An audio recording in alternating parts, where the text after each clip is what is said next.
On today's Visual Studio Toolbox, Burke is going to show us how you can get access to your Visual Studio Code dev environment from wherever you are.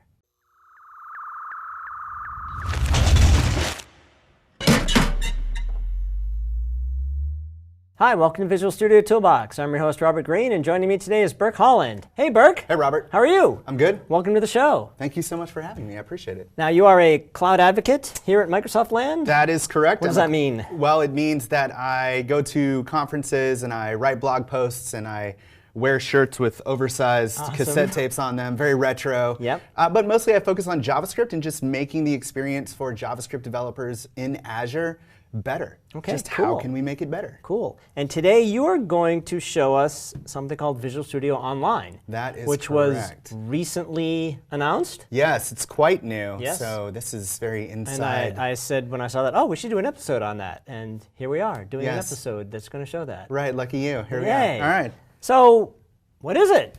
Well, good and question. why is it? Well, let's answer that question first. So you've got your editor, you have your machine, you get your whole development environment set up. And that takes a lot of work. People put a lot of time, love, and tenderness into their development environments. Yes. And they're very particular about their machines, right? You can't just run it on any machine. It needs to have enough power. It has to have enough beef in order to get the job done. Right.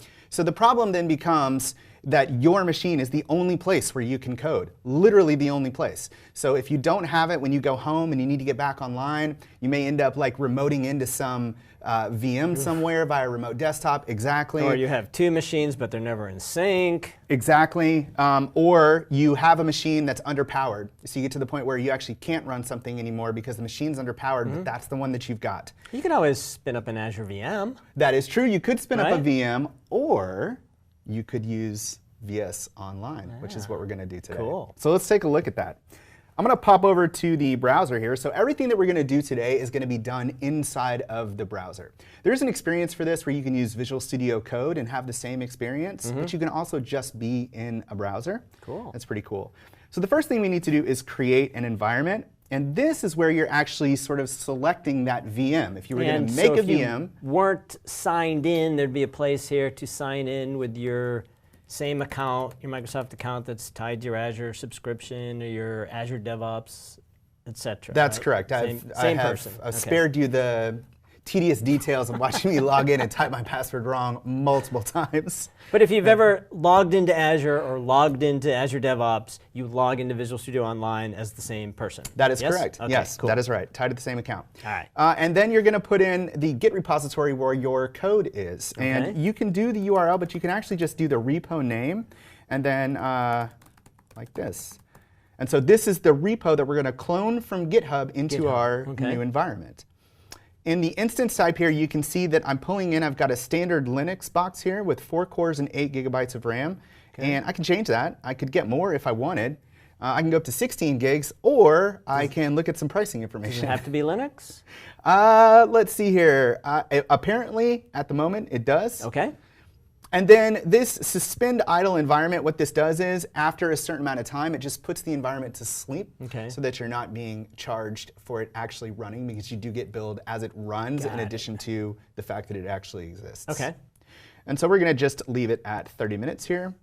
And then one thing that we could do here is we could pull in dot files. Dot files. Right. Now, if you're not familiar with dot files, it's a very Linux-specific piece of terminology, but in a Linux bash shell, you can customize the bash shell. You can customize the prompt. You can put in shortcuts. You can put in what they call aliases. Okay. So you can just type a command and then something more elaborate happens. And we store that in what's called a dot file. And it's literally dot something configuration file. So usually .shrc or .bashrc. And then what people do frequently is they'll put those in a GitHub repository so that they can then pull them down whenever they set up a new machine. So what we have the opportunity to do here is pull in dot files to configure the Linux box that's being created in Azure. Okay. We're not going to do that, though. We're just going to go ahead and create this environment here. So this is going to create this machine. It's going to spin it up in an Azure data center here in East US. And you can see here it's creating. So that's what's happening right now, is this VM's actually being spun up for us in the cloud. Now, so the fact that it's a Linux machine obviously says this, you can do .NET Core stuff here, you can do JavaScript stuff here, you can do anything that you can do in Linux, but you can't do Windows-only stuff. Yeah, presumably. Presumably. I don't know what the availability of Windows is, Okay. but I would imagine somebody from the, good question for the VS Online team, but for this demo, we've only got access to Linux. All right. Keeping in mind that we are still in preview here. Got it. And so for easy environment, normally you would have your environment already set up, so you'd go back in, right? But we've created this, so let's just go ahead and go into the environment here. So I'm just going to click on it. And what you're going to see is something that looks awfully familiar. That looks like Visual Studio Code. It does. It looks a lot Oddly like Visual enough. Studio Code, doesn't it? Right there in the browser. I assume there's some shared code going on There behind the is. scenes. There is. So for those who don't know, Visual Studio Code is actually built with TypeScript. And so a lot of the code that actually runs the native platform can be used to build a web client because TypeScript is just JavaScript. Right. Right. It's a very flexible editor. So now we've got it running inside of VS Code here. And let's just pull up the README file. And all of our keyboard shortcuts still work. So I'm just going to do Control-Shift-V to get a preview of this README file. So now I'm previewing the README file right from within VS Code. And we can pull up a terminal. So let's just do that. So I'm going to pull up a bash terminal here. So this is our full bash terminal. So now we're actually on the Linux box with the terminal open. Right. And any commands are good, right? So we can run an ls command. Any of your Linux commands you'll find here. So you can traverse the file system of this machine as if it was an actual machine. Cool. Now, notice here that we have a node modules folder. So I'm just going to expand that. Now, that folder isn't in the repo. Okay, so when we cloned it, there's a package.json file, and VS Online is smart enough to look at that and say, oh, there's dependencies in this project. I'm just going to go ahead and install those for you, so by the time you open the environment, they're already there, which is just one less step that you have to do. Yeah, it's pretty neat. Now, in JavaScript, we don't have, you may know this, we don't have a compiler. Right. There's no compiler for JavaScript. And so we don't know at design time when we're actually writing the code whether or not there are any errors in the code. We just sort of throw it up and pray that it works. Right. And so we have some tools to help us do that. You know, TypeScript has a transpiler that will do that. In this case, we're just using JavaScript, but we have ESLint in here as well.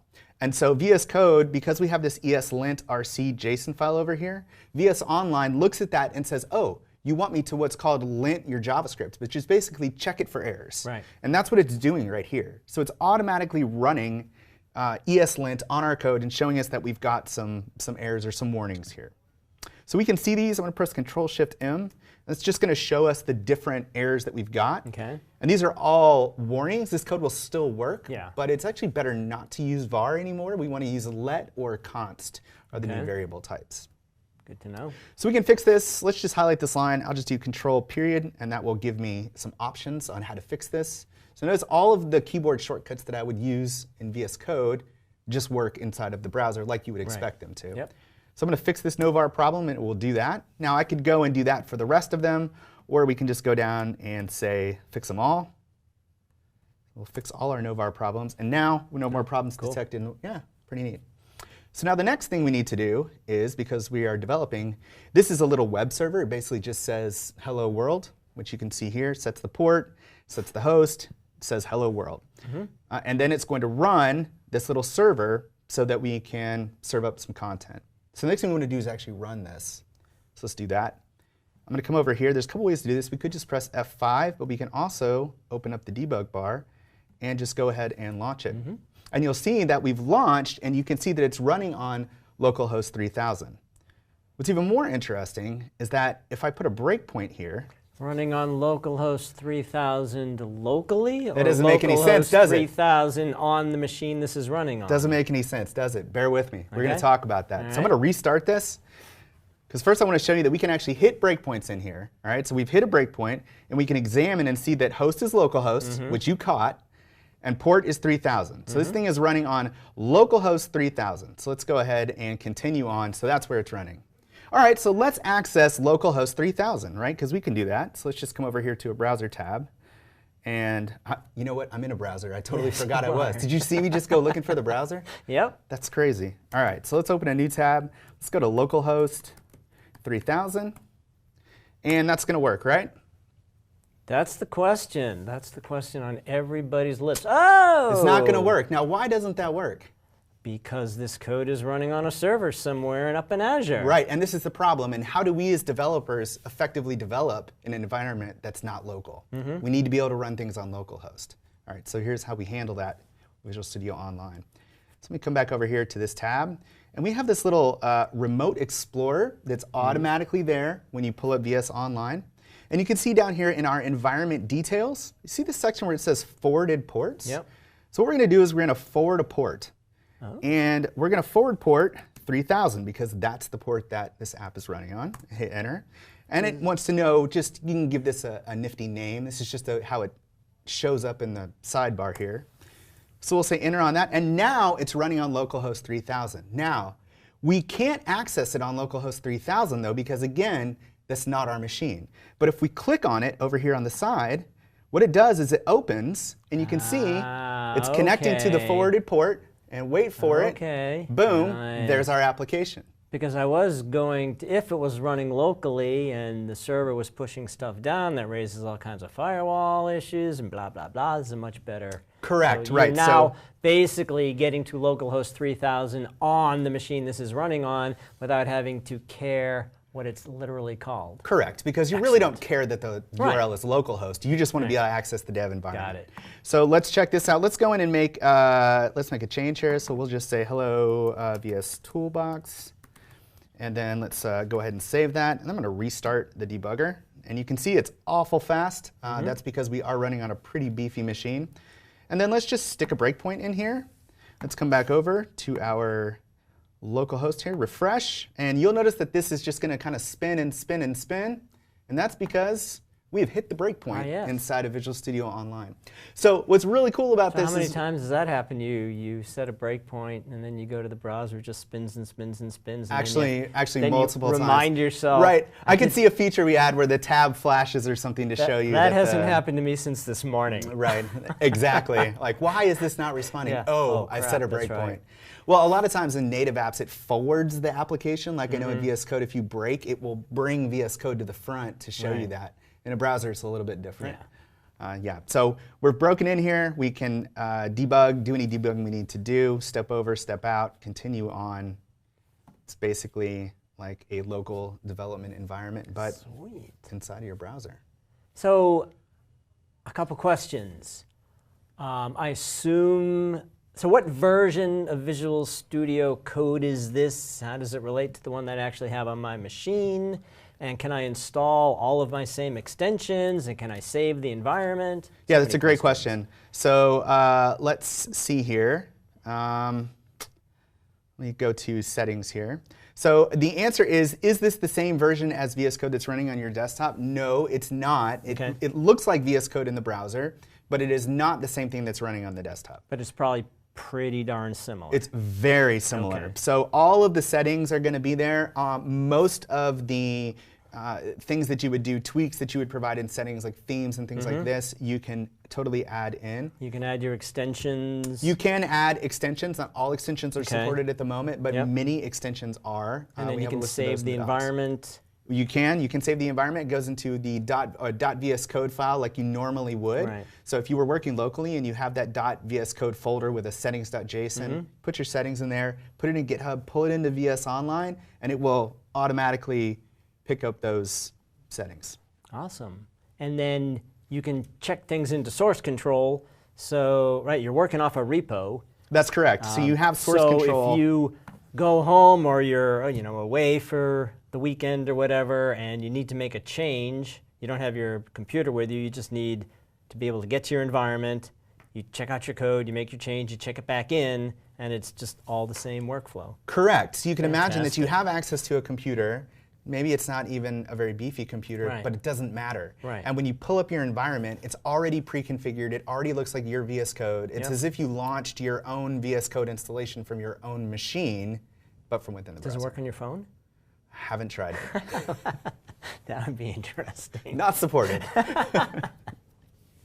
Cool. That's awesome. So for other questions, I know there's good docs about it. People can go and read up more about this, particularly about pricing, et cetera. I saw that there were some pricing plans. Yes, absolutely. There's good docs on this. There was a talk and an announcement from Ignite that people can check out, so we can go ahead and we'll link to that in the link show to that. notes. Yeah, that would be a good one to check out as well. Yep. Cool. This is awesome stuff. All right. Thanks for coming on. Yeah, showing man. us to Thanks us. for having me. Appreciate All right. it. Hope you enjoyed that, and we will see you next time on Visual Studio Toolbox.